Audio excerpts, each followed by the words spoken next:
All right, CJ. Post trials, I guess. You already had this like lined up, right? Running Boston. Yeah.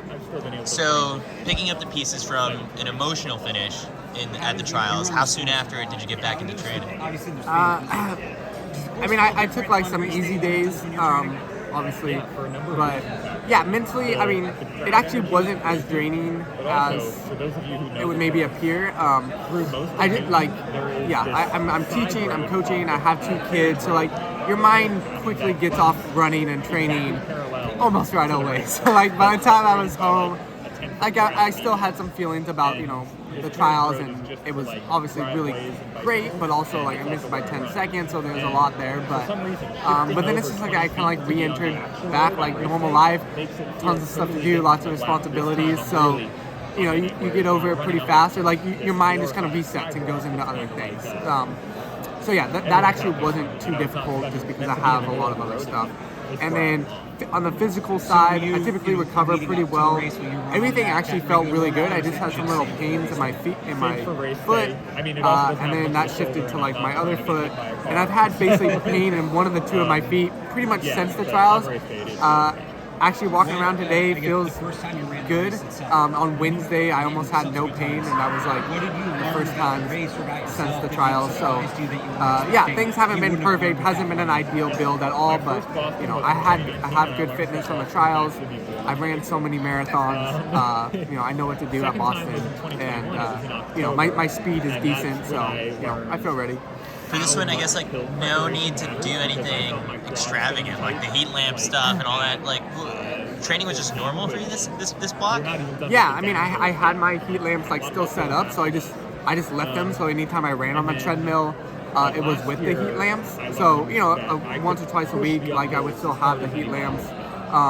So I got a decent amount of just keeping that kind of fitness, I guess, just maintaining it, but I didn't have to, so there was no mental strain there. It's like if I don't want to run on it, I don't have to, because it's, but if it is slightly warm in Boston, I'll be prepared. But so nothing crazy, just kind of normal running, normal training. A lot of my speed workouts were just like pacing college races, so that's how I got my speed in while I was, away at these meets all day.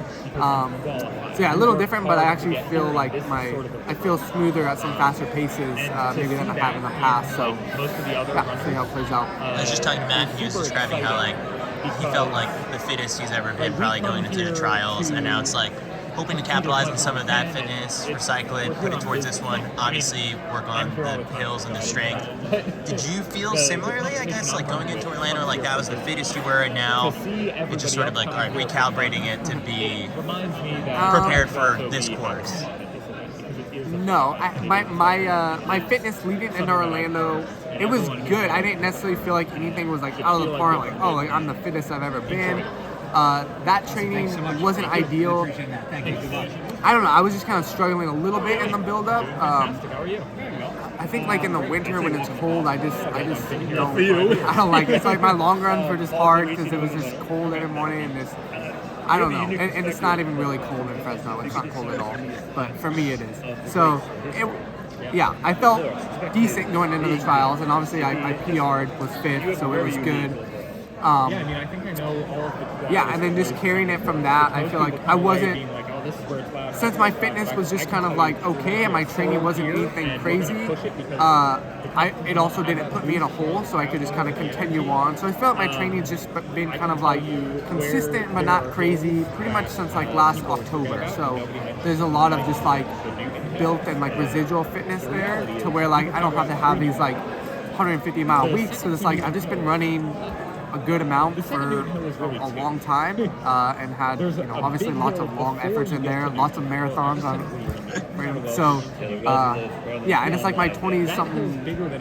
I don't know what marathon. It's over 20. That's 29. Is that 29? I haven't done 29, but I've done some 50Ks, and I've done a lot of training runs over a marathon. So if you add those, it's there. But yeah, it's like there's a little bit more leeway there when you run so many. It's like, not that you can do less, but you can kind of get away with a little bit less. Like I ran like my last couple weeks were like 85 miles, and like where like normally maybe I'd be a little concerned with that, but it's like I've ran so many miles from October to now, like I'm fine.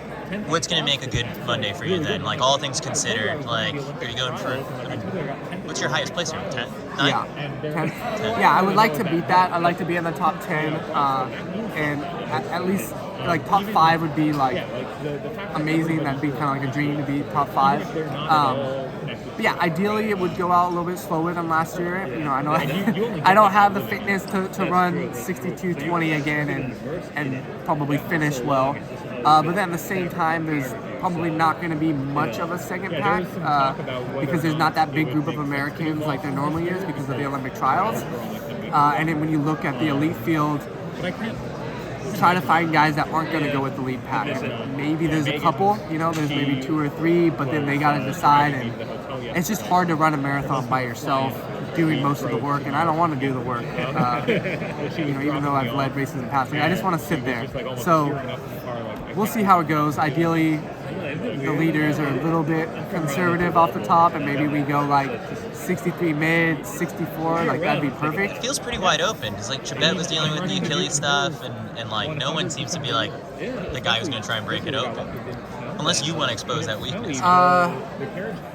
Yeah, I mean, I don't know what guys are going to do. I think like, but it's hard to predict. I don't predict people taking it out hard from the gun, but there was no possibility in my mind that I ever went over of Kipchoge leading last year, and then he went out and led straight from the gun.